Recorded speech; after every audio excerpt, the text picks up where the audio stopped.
आज हम पढ़ने वाले हैं अपना chapter number first, partnership accounts. यहाँ पर मैं थोड़ा सा स्टूडेंट को क्लियर कर दूँ। पार्टनरशिप अकाउंट वैसे चैप्टर नंबर 2 है, क्योंकि इससे पहले एक फर्स्ट चैप्टर और था, अलाभकारी संस्थाओं के लेके या accounts for non profit organisation.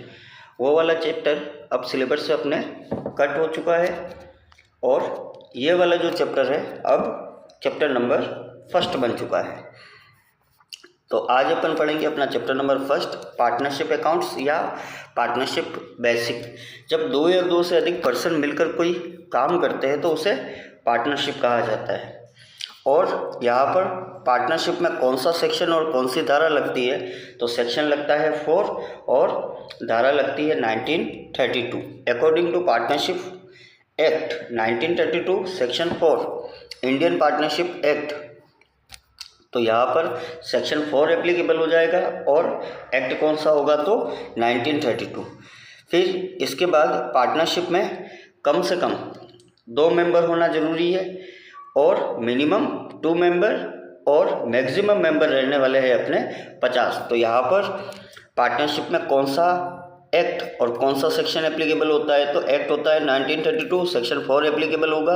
और यहाँ पर पार्टनरशिप में मिनिमम 2 मेंबर रहने वाले हैं और मैक्सिमम मेंबर रहने वाले हैं अपने 50 या 50।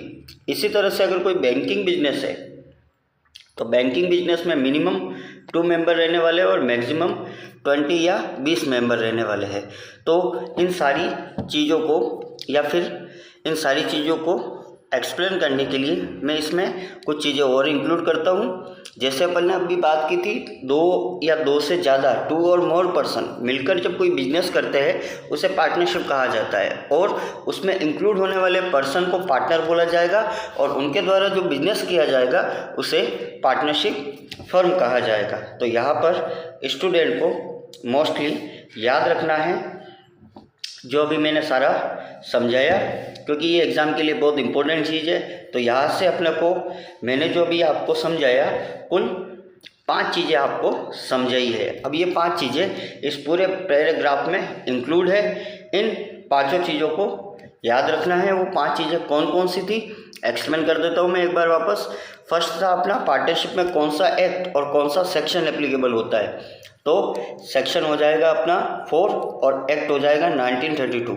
सेकंड क्वेश्चन था मैक्सिमम और मिनिमम मेंबर कितने होते हैं, तो पार्टनरशिप में मिनिमम मेंबर रहने वाले हैं 2, मैक्सिमम मेंबर रहने वाले हैं 50। इसी तरह से अगर आपका बैंकिंग बिजनेस है तो उसमें मिनिमम और मैक्सिमम मेंबर कितने रहने वाले हैं, तो मिनिमम मेंबर हो जाएगा 2, मिनिमम मेंबर 2 और मैक्सिमम हो जाएंगे 20। इसी तरह से जो 2 या 2 से ज़्यादा पर्सन मिलकर बिजनेस करते हैं उसे क्या बोलेंगे, उसे पार्टनरशिप बोलेंगे। इसमें इंक्लूड या इसमें शामिल जो पर्सन है उन्हें पार्टनर बोलेंगे और उनके द्वारा जो बिजनेस किया जाएगा या जो भी बिजनेस का नाम रखा जाएगा उसे बोलेंगे पार्टनरशिप फर्म। इसके बाद आते हैं अपने अगले टॉपिक पे कि पार्टनरशिप कितने टाइप की होती है, तो पार्टनरशिप होती है 4 टाइप की, यानी पार्टनरशिप 4 टाइप की होती है। फर्स्ट होती है on the basis of liability, second होगी in the basis of purpose, on the basis of time and fourth on the basis of validity. Student को याद रखना है इन सब के अंदर वापस 2 पार्ट है। First on the basis of liability या on the basis of liability या दायित्व के आधार पर। On the basis of liability में वापस पार्टनरशिप के 2 पार्ट, लिमिटेड लायबिलिटीज पार्टनरशिप और unlimited liabilities partnership. Limited liabilities partnership वो पार्टनरशिप होती है जिसमें पार्टनर की लायबिलिटीज लिमिटेड होती है, जबकि अनलिमिटेड लायबिलिटीज पार्टनरशिप में पार्टनर की लायबिलिटी अनलिमिटेड होती है। पर्पस, पार्टनरशिप आप किस पर्पस से बना रहे हैं उसे बोला जाएगा on the basis of purpose. ये भी होगी 2 टाइप से, जिसे बोला जाएगा स्पेशल पर्पस और नॉर्मल पर्पस। अगर पार्टनर किसी स्पेशल पर्पस के लिए कोई पार्टनरशिप कर रहे हैं तो इन्हें ऐसी पार्टनरशिप कहलाएगी स्पेशल पर्पस पार्टनरशिप। और अगर पार्टनर नॉर्मल मोटिव को लेकर कोई पार्टनरशिप शुरू कर रहे हैं तो ऐसी पार्टनरशिप कहलाएगी नॉर्मल पर्पस पार्टनरशिप। तीसरा है टाइम। टाइम को भी 2 कौन कौन सा, फर्स्ट हो जाएगा अपना फिक्स्ड, दूसरा हो जाएगा इनडिफिनाइट पार्टनरशिप। फिक्स टाइम में पार्टनरशिप फिक्स टाइम के लिए की जाएगी, जिसका एक टाइम पीरियड पहले ही फिक्स कर लिया जाएगा और टाइम पीरियड फिक्स होने के बाद पार्टनरशिप बंद कर दी जाएगी। इसी तरह से इनडिफिनिट पार्टनरशिप वो पार्टनरशिप कहलाती है जिसका टाइम पीरियड कोई फिक्स नहीं रहता है, जितने लंबे समय तक चलती है पार्टनरशिप उसे चलाया जाएगा।